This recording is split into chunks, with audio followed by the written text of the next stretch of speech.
बिस्मिल्लाहिर्रहमानिर्रहीम। दोस्तों अस्सलाम वालेकुम। उम्मीद करता हूँ आप सब खैरियत से होंगे। आज का जो हमारा स्टार्ट लेते हैं चैप्टर नंबर फर्स्ट से क्लास 10 के फेडरल बोर्ड।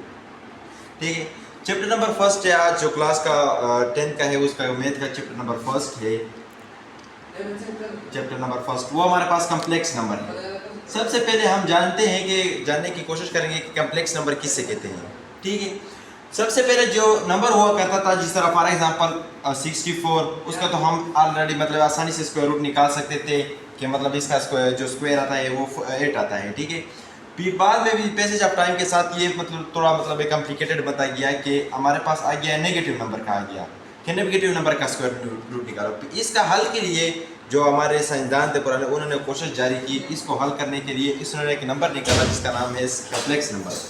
कम्प्लेक्स नंबर में हम जो है हम कहते हैं कि नेगेटिव नंबर का स्क्वायर रूट नहीं होता है, तो इसको स्क्वायर रूट का तरीका हल करने के लिए इन्होंने जो है ना कम्प्लेक्स नंबर को किस तरह इसको सॉल्व कर दिया। इसको फॉर एग्जांपल जो कर दिया है -1 को अलग मल्टीप्लाई करके 7 के साथ किया है, फिर इसको जो है स्क्वायर रूट अलग कर दिया और इसका स्क्वायर रूट अलग कर दिया। फिर जो हमारे पास आता है आयोटा। आयोटा जो स्क्वायर होता है वो हमारे पास -1 की इक्वल होता है, और जो आयोटा होता है वो अंडर रूट -1 का इक्वल होता है।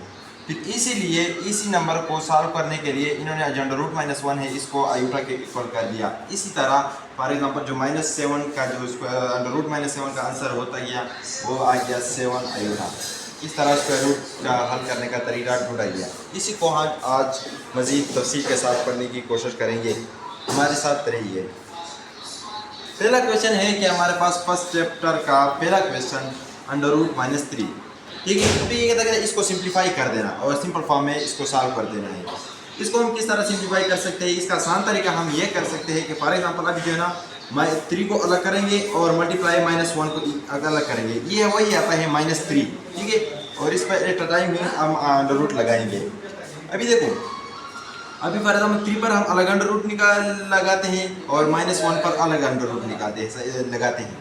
-1 जो हमारे पास अंडर रूट -1 है वो इक्वल है आयोटा की इक्वल है, और 3 जो है ना इसको तो अंडर रूट नहीं स्क्वायर रूट नहीं निकाला जा सकता, तो अंडर रूट 3 वैसे ही रहेगा, और जो -1 है वो आयोटा की इक्वल हो जाएगा। तो इसी तरह इसका आंसर आ गया 3 आयोटा, यानी अंडर रूट 3 का जो आंसर है वो 3 आयोटा आता गया। ठीक है, इसी तरह फिर इसका जो दूसरा पार्ट है वो फॉर एग्जांपल 6 अंडर रूट -4 है। ठीक है, अभी इसको किस तरह सॉल्व करते हैं?